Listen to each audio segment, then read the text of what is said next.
On poursuit avec vous, Assia Dib. Votre père, l'écrivain de langue française Mohamed Dib, est né il y a tout juste 100 ans. On célèbre le centenaire de sa naissance. Bienvenue à vous également. Merci d'être avec nous.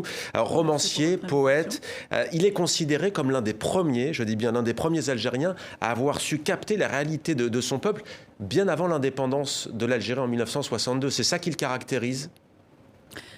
Vous voulez dire pour les photos qui figurent dans de le ce livre dont on va parler, oui. mais même à travers ses écrits. Oui, à travers ses écrits, oui. Mais c'est vrai que ces photos, ce qu'elles ont de remarquable, c'est qu'il les a prises en tant qu'amateur, pas en tant que professionnel.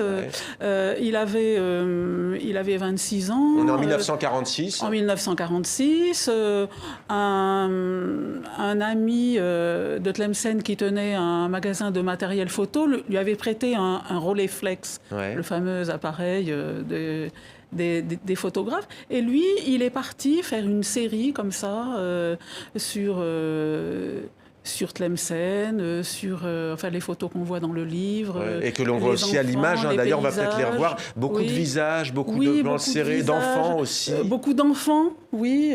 Vous les avez d'enfants,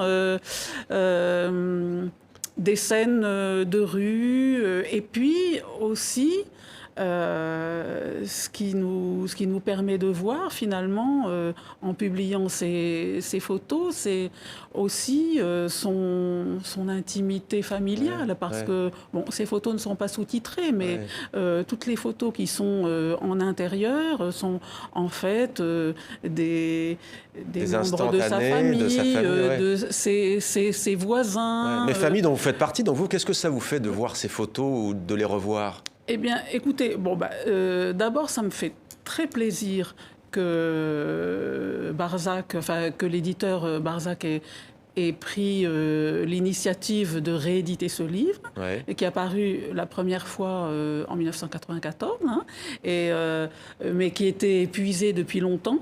Et tout le monde, on était nombreux à regretter de ne plus trouver ce beau livre. Et c'est vrai que la première fois en 1994, quand j'ai vu ce livre, c'était un sentiment très fort, parce que c'est à la fois presque des photos de famille, en quelque sorte, des paysages très familiers, et puis, bien sûr... de l'Algérie, du peuple et de votre père. De l'Algérie, du peuple. Et puis, c'est aussi... par plein d'égards, en fait, ce livre est important. Alors, on lui doit notamment, bien entendu, dans son œuvre, La Grande Maison, 1952, L'Incendie, 1954, Le métier à tisser, 1957, des archives donc très rares, précieuses. Il était auteur de romans, de nouvelles, de poésie, théâtre, contes. Les enfants aussi, on les a vus. Et aussi, dans son œuvre, ce qui ressort, c'est sa fibre profondément africaine, comme si... il ne voulait pas qu'on entre dans cette division Afrique noire, Afrique blanche. C'est ce qu'il faut garder aussi peut-être de son œuvre? Oui, on peut garder cette dimension, effectivement. Il se trouve que ces photos, après avoir été publiées par les éditions La Revue Noire, ont connu une carrière, même en tant que photo. Un essor, elles ont été exposées à la Biennale de Bamako, dans le cadre de la photographie africaine, et aussi grand rendez-vous, au musée Guggenheim de New York, aussi dans le cadre de la photo africaine. Donc, apprécié de Kateb Yassine, admiré d'auteurs sénégalais, maliens, ivoiriens, camerounais aussi. Mohamed Dib nous a quittés en 2003, c'était à la Celle Saint-Cloud en région parisienne. Quels étaient ses rapports au fond vers la fin avec l'Algérie? Il n'était plus beaucoup retourné, c'était... Oui, alors... non, et c'est vrai que... après la mort de sa mère, il n'est plus retourné, c'est-à-dire en 1985. Après vient la décennie noire aussi. Après vient la décennie noire. C'est vrai que c'était pas facile. Évidemment, il avait toujours l'Algérie très présente, parce qu'il le dit. D'ailleurs, l'un des premiers textes du livre, c'est que les paysages imprègnent dès la naissance. Et l'ont imprégné. Au commencement, pardon de vous couper, Assia Dib, au commencement, et le paysage s'entend comme cadre où l'être vient à la vie, puis à la conscience. Oui.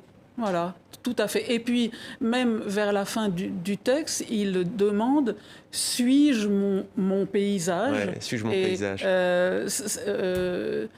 Ce qui est certain, bon, je n'ai pas la phrase sous les yeux, mais il dit que c'est un paysage finalement qui ne l'a jamais quitté de toute sa vie. Un paysage qui l'habite. Oui, un paysage qui l'habite. En quelques mots sur les commémorations du centenaire de sa naissance, ça se passe bien entendu des deux côtés de la Méditerranée, Oui, Tlemcen, la région parisienne. Des deux côtés de la Méditerranée.